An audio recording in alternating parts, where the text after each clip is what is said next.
Hola, me llamo Claudia, tengo 17 años y vivo en Puigcerdà. Allô, je m'appelle Charlotte, j'ai 15 ans et je viens de Test Mines. On fait l'échange Québec. Catalogne. J'ai décidé de faire l'échange parce que j'étais une élève du PEI et je voulais perfectionner mon espagnol. Puis je me suis dit que faire l'échange, ça serait une bonne opportunité pour moi pour perfectionner mon espagnol. Au début, j'avais choisi le Mexique, mais j'ai pas été prise au Mexique. Fait que je me suis tournée vers l'Espagne, puis c'est vraiment une bonne décision que j'ai prise. J'ai décidé de faire cet échange parce que depuis que je suis petite, j'aime vraiment la France, parler français et tout ça, et je voulais améliorer mon français. Donc, comment ça fonctionne pour s'inscrire? On commence par s'inscrire en ligne, on remplit un formulaire, il y a plusieurs questions sur où tu habites, tes amis, tes intérêts, des questions sur tes habitudes alimentaires, plein de choses comme ça. Ensuite, il y a une personne de l'école qui s'occupe des échanges, qui vient chez toi, qui vient visiter ta maison, qui va parler avec tes parents, qui va aussi te poser des questions sur tes motivations pour faire l'échange. Puis toutes les questions sont basées pour que ce soit un bon jumelage.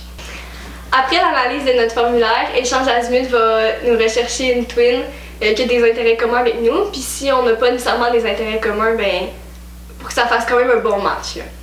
Si ton dossier est retenu, tu vas avoir une proposition de jumelage. Et là, par la suite, le twin québécois va devoir accepter et la twin du pays où tu veux aller va devoir t'accepter aussi. Et après ça, il y a un délai de quelques jours et vous allez pouvoir avoir les premiers contacts avec votre twin. Puis c'est vraiment un beau moment. On est tous vraiment contents de pouvoir se parler. Puis une des dernières étapes avant le départ, c'est la formation pré-départ. C'est une soirée où tu vas avec ta famille à une petite formation qui vont donner plus d'informations sur le départ, comment ça va se passer là-bas, aussi l'arrivée de ta twin au Québec, des petites choses comme ça. Donc un peu avant le départ, tu t'organises avec tes enseignants pour savoir le travail que tu vas avoir à faire là-bas, s'ils vont te l'envoyer par courriel, s'ils te donnent les cahiers, tu le fais là-bas, des pages. Dans mon cas, ils m'ont donné les pages à faire avant que je parte pour l'été, comme ça je pouvais m'avancer durant l'été. Puis j'ai pu en faire aussi là-bas, puis je me tenais à jour, ils m'envoyaient les corriger, des choses comme ça.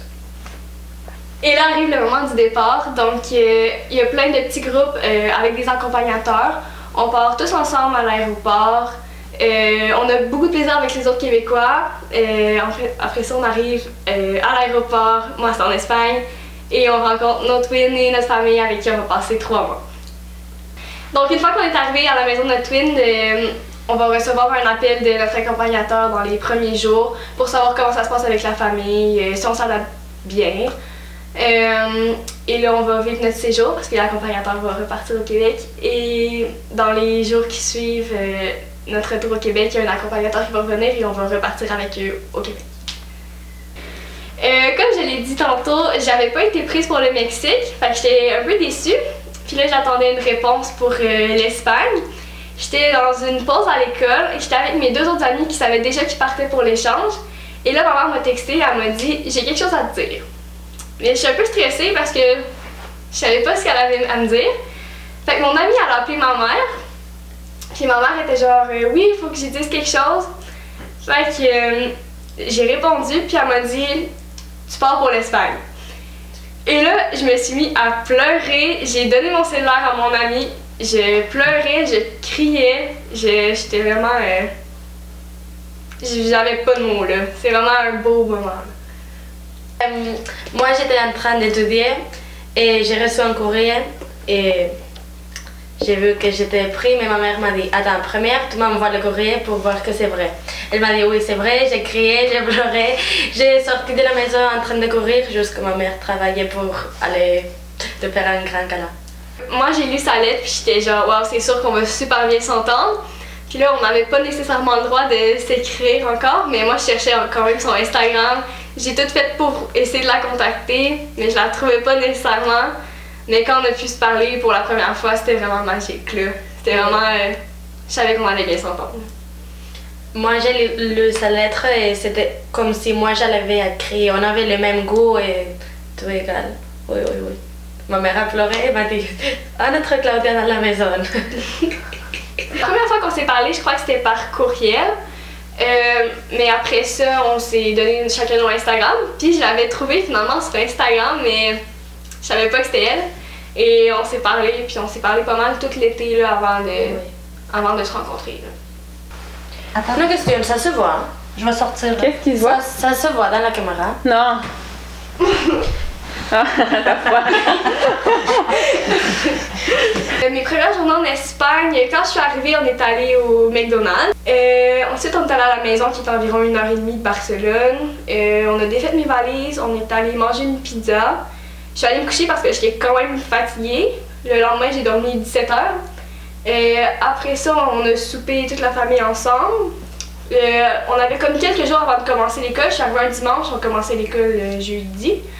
Fait qu'on a visité un petit peu la ville, j'ai rencontré ses amis. Aussi, il y avait une autre québécoise. Fait qu'on a passé un peu de temps avec eux.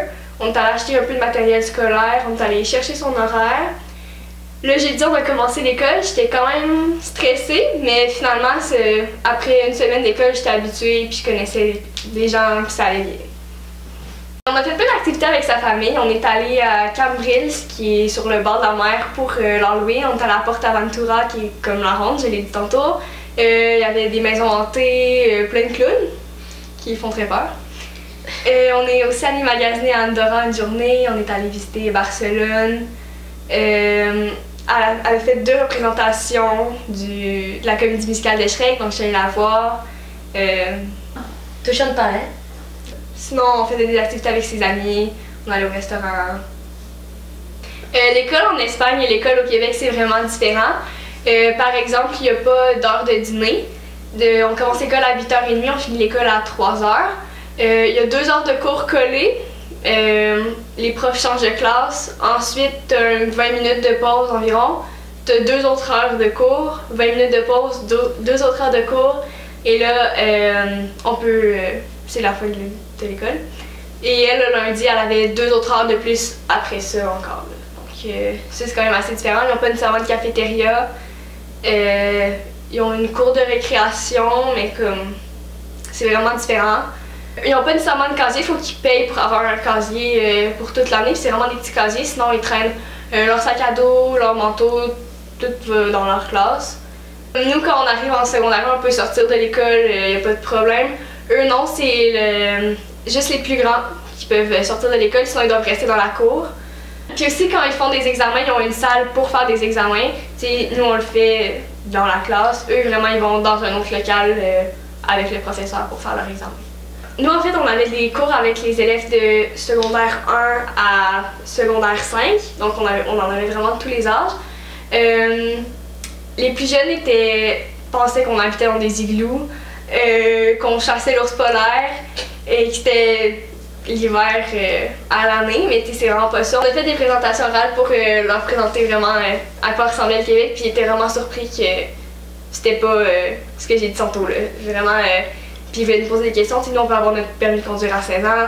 Eux, c'est à 18 ans, on peut travailler quand même assez jeune. Eux, c'est pas le cas. Fait qu'ils posent vraiment plein de questions et ils étaient intéressés par notre culture. Ce qui m'a surpris en Espagne, c'est quand même les heures de repas. Je m'attendais à manger tard, mais pas aussi tard. Des fois, on mangeait, il était 10h30. Je m'attendais à manger plus vers 8h30. C'est comme si on mange vers 5h30, 6h. Fait que ça m'a quand même surpris au début. Sinon, la nourriture est vraiment bonne. Je m'attendais pas à manger aussi bien en Espagne. Et aussi vraiment surprise de voir à quel point les Espagnols, c'est des gens chaleureux. Oh! Wow. Bon, alors. Ça, c'est des bas. Des bas, hein, pas des bas. Non, Des des bas. bas. D'accord. Ça va. Ça va. Ça va. Est-ce que tu dis ça va? Non. Ou ça va? Ça va. C'est ça. Ça va. C'est ça. C'est ça. C'est ça. Je suis arrivée, j'ai vu Charlotte, on s'est fait un gros câlin, on a pleuré les deux. On sortait, il faisait mais vraiment froid. J'ai jamais pris de taxi en Espagne, c'était ma première fois. On appelait un taxi, on a monté dans le taxi. Nous sommes allés chez sa sœur. J'ai dormi, je crois. Oui. Et après, nous sommes allés dans un restaurant très haut. On a mangé, je sais pas qu'est-ce que j'ai mangé. Du poulet. Ah oui, on a descendu, je me suis endormie dans un banc parce que j'étais vraiment fatiguée et on a retourné à la maison. Charlotte aurait pu ajouter qu'il faisait comme -1, c'était du verglas qu'on avait. Elle a trouvé que c'était super froid. Mes premiers jours, je suis allée visiter Montréal. Après, on a retourné à Thetford Mines. Et le le mardi, j'ai commencé l'école. J'ai trouvé l'école très grande. Il est très bien organisé parce que mon école, c'est toutes les classes dans différents étages. Et là, non, il y a des étages pour les sciences, des étages pour les langues et tout ça. Et celui que j'aime le plus, c'est les bus. Ils sont jaunes, j'adore les bus jaunes. En Espagne, il n'y en a pas. Il était 4h, puis l'autobus arrive à 4h02, puis on est comme la dernière autobus qui arrive, genre, puis il part tout de suite après. Elle prenait des photos, elle était genre, l'autobus. Ça, je pense, ça a pris 15 minutes de marcher le trottoir d'autobus, là. Comment je commence? Ce qui m'a surpris le plus. Ce qui m'a surpris. Ce qui m'a surpris le plus, c'est la nourriture, parce que je suis très spéciale, mais j'aimais quand même la poutine. Quand même, ça va. Et la relation qu'ils ont avec ces animaux, en spécial ces chats. Charlotte, dans sa feuille descriptive, il y avait une photo du chat. Ben oui, tu sais, c'est avant de... tellement de 5 photos, genre, puis une que tu mets de ton choix, c'était mon chat. Il est arrivé quelque chose d'assez drôle en Espagne. Donc, il y a une personne qui m'a dit, on avait une conversation comme « Hola, ¿cómo estás? » Et là, la personne me dit « Bien, mais un peu constipada. » Et là, dans ma tête, constipada veut dire constipé. Et là, je regarde la personne avec la face de jugement, genre, pourquoi tu me dis ça? Et là, elle me regarde, elle parle un peu français, et elle me dit, ah, non, c'est pas ce que je voulais dire. Constipado en catalan veut dire congestionné, et non constipé. J'ai vraiment été malaisée, mais maintenant on en rit vraiment. Toi, y a-tu des moments où il y a des expressions que t'as pas compris? Oh, le jour que vous m'avez dit, tu trouves l'école, je sais pas quoi, je dis oui. Et après, tu me dis, je savais pas qu'est-ce que ça veut dire, je sais pas. Et la première journée qu'elle arrive, il y a 2 filles qui viennent la voir, puis disent, trouves-tu ça BS, notre école? Je dis oui. Mais j'ai pas compris en fait pourquoi je... Qu'est-ce que tu pensais qu'il avait dit? J'avais même pas écouté, je pense, mais j'ai dit oui. L'accent québécois est vraiment fermé et difficile. Mais parce qu'en fait, nous on dit tête, vous disiez tête. Au début, Charlotte m'a dit j'ai mal à la tête. Et j'ai dit quoi? Je pensais qu'elle essayait de dire en espagnol, mais non, en français. J'ai pas compris du tout, mais ça va.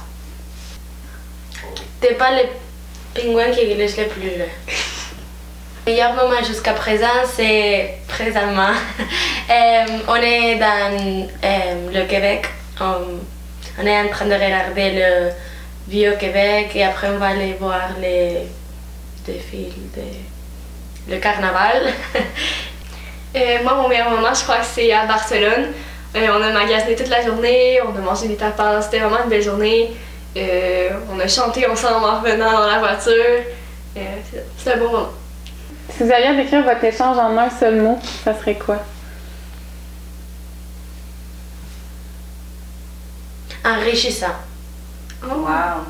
Pourquoi? Parce que tu apprends pas seulement comme une nouvelle culture, tu apprends aussi à vivre avec des personnes que tu connais pas. Tu apprends à t'adapter. Tu n'es pas toute seule dans ce monde, tu dois apprendre à comprendre les personnes. Moi, je dirais inoubliable. Pour vrai, c'est quelque chose que j'oublierai jamais. C'est une chance incroyable qu'on a de faire ça à notre âge. C'est vraiment une belle expérience pour vrai. Vraiment. Au début, j'avais quand même de la difficulté avec mon espagnol, même si j'avais fait 3 ans d'espagnol avant. Parce qu'il parle vraiment vite, mais aussi parce qu'il parle catalan. Et je faisais pas nécessairement la différence entre l'espagnol et le catalan. Pero ahora puedo tener la conversación en espagnol. Je crois que ça va m'aider pour prendre ma décision si aller étudier en France ou en Espagne. Alors je crois que maintenant que je parle plus le français, c'est plus facile pour moi de suivre mes études en France. Depuis que je suis jeune, je rêve de devenir soit pilote d'avion de ligne ou agent de bord. Et je pense que l'échange va m'avoir permis de faire un peu de plus vers ces rêves-là parce que je peux maintenant parler 3 langues et je suis plus ouverte sur le monde et les cultures. J'ai vraiment développé mon autonomie. Parce que maintenant, je fais le truc toute seule. Quand j'étais dans ma maison, c'était toujours maman, tu m'as fait ça, maman. Et maintenant, c'est moi qui le fais. Désolée. Attends, je cherche mon... J'ai aimé tellement cette expérience que je veux la répéter.